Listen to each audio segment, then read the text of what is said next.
Assalomu alaykum. O'sinim bilan aslida juda ham chiroyli lokatsiyada, chiroyli manzarada videoga olmoqchi edik. Lekin bo'lmadi. Shu sabab juda ham katta probka bor hozir. Hamma qaytdan qaytgan hamma ko'chada va mayli kutmay qo'ya qolaylik, mashinada olib qolaylik dedik. Bugun yana Turkiyada ajoyib bizga g'alati tuyulgan mavzularni gaplashmoqchimiz. Men senga savol beray, sen gapir.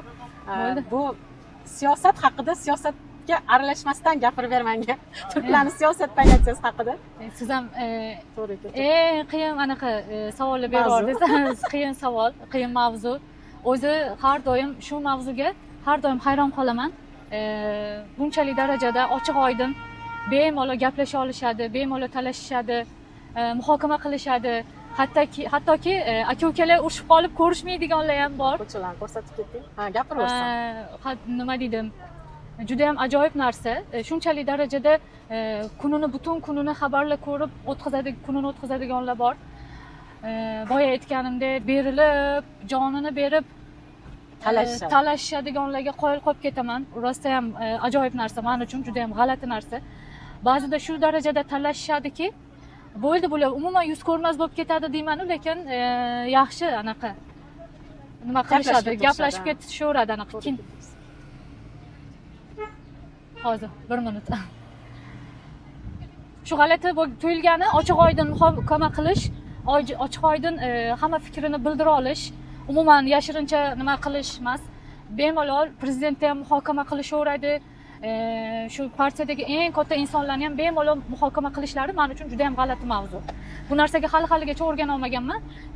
Hech qachon bu mavzuda hech kim bilan talashmayman ham. Hattoki turmush o'rtog'im talashsalar, qo'ying, nima keragi bor deyman-ku. Lekin ular ham baribir ham qo'ymay, baribir turklar hammasi chida olishmaydi-da, indamay o'tirishadi, hop, saniki to'g'ri deydi-da. Lekin barcha chida olishmaydi, oxiri urush bilan tugaydi hamma narsa. Qo'shib o'tib ketding. Turmushga chiqqanim 1-yili va hamma bizaniki yig'ilgan nimadir sabab bo'lib, hali ya'ni siyosat mavzusida qanaqadir suhbat qilishganini eshitmaganman. Guvoh bo'lmagansiz. Ya, guvoh ham bo'lmagan, birinchi marta bo'lyapti men hayotimda bu narsalarda. Keyin to'g'ri turk yo'qqa qo'yarsan. Va xullas hamma yig'ildi va birdaniga siyosat ochilib ketdi mavzu. Shunaqa bir-biriga baqirishyapti. Aka-ukalar hamma O'rxon abi bor edi, Menglasiy anaqa Onur keyin Adnan xullas hammaligiz yig'ilib olishib, opa-singillar qaysi birlaridir va urushib ketishyapti-da. Urushib ketishayotgan sari men qo'rqib ketyapman. Hozir bular yuz ko'rmas bo'lib ketadi. Hozir bir-biriga joni otishib boshlashar. Mana shunaqa narsalar xayolimga kelganda, keyin birpas turib bir 10 minutlardan kulishib o'tirishadi, kulishib mavzusi bitdi va bo'ldi, shu bilan hammasi bemalol choyni ichib, qarindoshlar haqida gaplashib, kelgan joydan davom etib ketishyapti. Hazil-huzul qilib, kulishib, yoshlikda esingdan nima qilib bo'lganda, men shokdaman. Menda ham bo'lganda bu narsa. Shokdaman.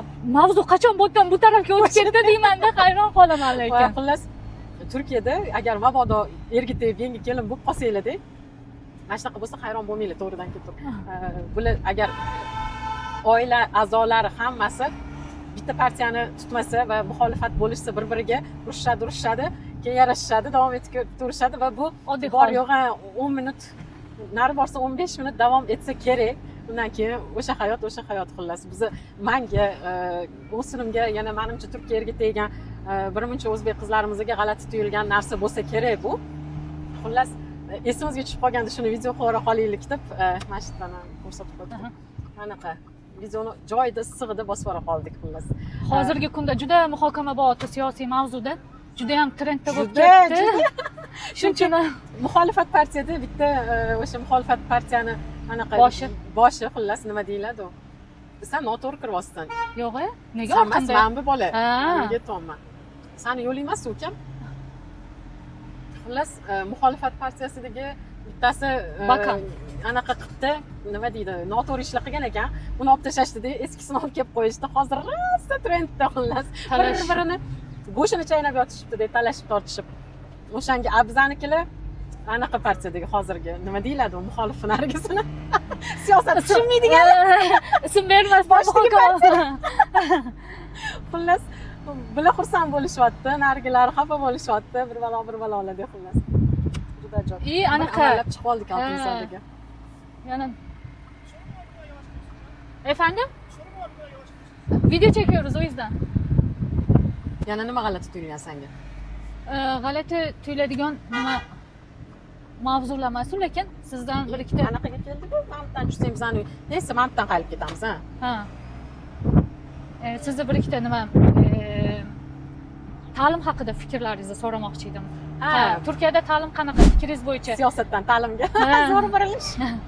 Yo, nima masalan siz частный maktablar tarafdorimisiz yoki davlatnikiga davlat tarafdorimisiz?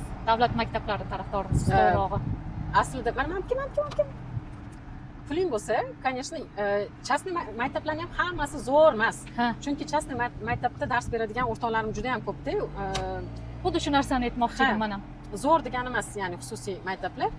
Lekin zo'rlari ham bor, lekin ular puliga yarasha, masalan, anu nun men har doim aytaman. U haqiqatda zo'rda, lekin yiliga $35,000. Ya'ni bir oyga o'shanda 10 oy o'qiladi. Bir oyga $3,500 tushyapti, to'g'rimi? O'sha zo'r, haqiqatda tet bor, o'sha zo'r. Bir ikkita zo'rlar bor. Lekin Bog'cha shahar balki. Ha, Bog'cha shahar. 3-o'ringa qo'yadigan bo'lsak. Xullas, o'shalar bo'lishi mumkin, lekin undan anaqalari uncha emas. Lekin davlatda ham, masalan, men Yusufni nechta maktabdan oldim, bilasan-ku? Nimaga oldim? O'sha birinchidan berayotgan bilimidan qoniqmaganim uchun, ikkinchidan maktabdagi o'rtam juda ham muhim. To'g'ri. O'shaning uchun ham o'tda o'rtoq bo'ladigan odamlari ham muhimda, kelajakka ham ta'sir bo'ladi ularning. To'g'ri. O'shaning uchun surishtirib hozirgi o'qiyotgan maktabiga omadimiz chopib imtihon bilan kirdik va olindik. Hozirgi Yusuf o'qiyotgan maktabi частный maktablardan farqi yo'q. Shunaqa maktablarni surishtirib bersa bo'ladi. Любой davlatda bor. Anaqa davlatniki, lekin частныйdagi zo'r ta'lim beradigan maktablar bo'ladi. O'zbekistonda ham masalan 110-50 maktablar bor-ku. Sergelida 300-litseylar, bilganlarimni aytib o'tyapman-da, hamma rayonda bo'lsa kerak, o'zini zo'r maktablari. Yangiyo'lda Lomonosov. Anaqa emas. Pul bilan kiriladi o'tga. Tanish bo'lish pul bilan. Xullas, bolalarni kelajagiga ta'sir qiladigan do'stlari, yaxshi ma'noda ta'sir qiladigan do'stlari bo'lishini xohlasanglar, maktab tanlashda ham yaxshilab anaqa elidan o'tkazib yuboringlar. Chunki haqiqatda o'ttiga orttirgan do'stlari bir umrlik do'stlar bo'ladi-da. Конечно, o'tib chet elga ko'chib ketmasanglar. Hozir chet elga ko'chsa ham internet bor, любойchalab anaqa qilishadi. Masalan, Yusuf ham eski maktabda o'rtoqlar bilan gaplashib turadi. To'g'ri. O'shanga yo yaxshi davlatda anaqasi maktabida o'qitinglar yoki imkon bo'lsa, конечно, olib kelinglar Turkiyaga, nunga kirgizinglar. Eng yaxshi ismni turgan anaqalar. Endi hozir reklamada bo'lib qoldi-yu, menga reklamaga pul to'lasan desam. Lekin ham diniy, ham dunyoviy bilim beriladigan, haqiqatda dunyo standartlariga to'g'ri keladigan maktabda xohlardim, agar imkonim bo'lsa edi, berardim. Mayli, anaqa Alloh buyuk. Bo'ldisi bo'laveradi, balki Esmani berarmiz, balki Zaynabni berarmiz. Men xohlardim, pulim bo'lsa berardim, ya'ni. Inshaalloh. Shu sizni gapingizga ozgina qo'shimcha qilib, boya aytdingiz-ku, meni частныйda ishlaydigan dugonalarim bor deb. Meni ham qo'shnlarim, dugonalarim частныйda ishlaydigan nima bo'ladi-da, dugonalarim bor-da. Ular o'zlari o'sha yerda ishlab turib, o'zlari yomonlashadi-da частный maktablarni. Bu tanilmagan частный maktablarni aytyapman. Просто частный degan nomi bor faqat. Anaqa xususiy degan faqat nomi bor. O'zlari ishlashadi, yaxshi ko'rishmaydi. Bolalarni juda ham tarbiyasi yo'qligidan har doim shikoyat qilishadi. Hech qaysi o'quvchini o'zini haqiqiy bali bahosi borligini anaqa qabul qilishmaydi. Bizani direktorimiz har doim deydi, majburlab shu o'quvchiga shu balni qo'yasan deb majburlashadi deb aytishadi-da. Siz aytgandek, agar faqatgina xususiy degan nomi uchun emas, imkon yo'q bo'lsa, yaxshi davlat surishtirib, yaxshigina o'shanga qarab davlat maktabini surishtirib, o'shanga qarab, o'sha adresga yaqin uy topib, o'tdan uy snimat qilib, chunki bilasiz, Turkiyada kim adresi qayerda bo'lsa, o'sha yerga majburiy yozdirishingiz kerak, o'shanga qarab uy snimat qilib, nima qilish kerak. Turkiyada umuman yashaydigan qizlar bo'lsa, tavsiyam menimcha yaxshi maktab surishtirib, o'shanga qarab uy snimat qilishsin. Hozir bir minut. Har bitta частный maktab zo'r degani emas.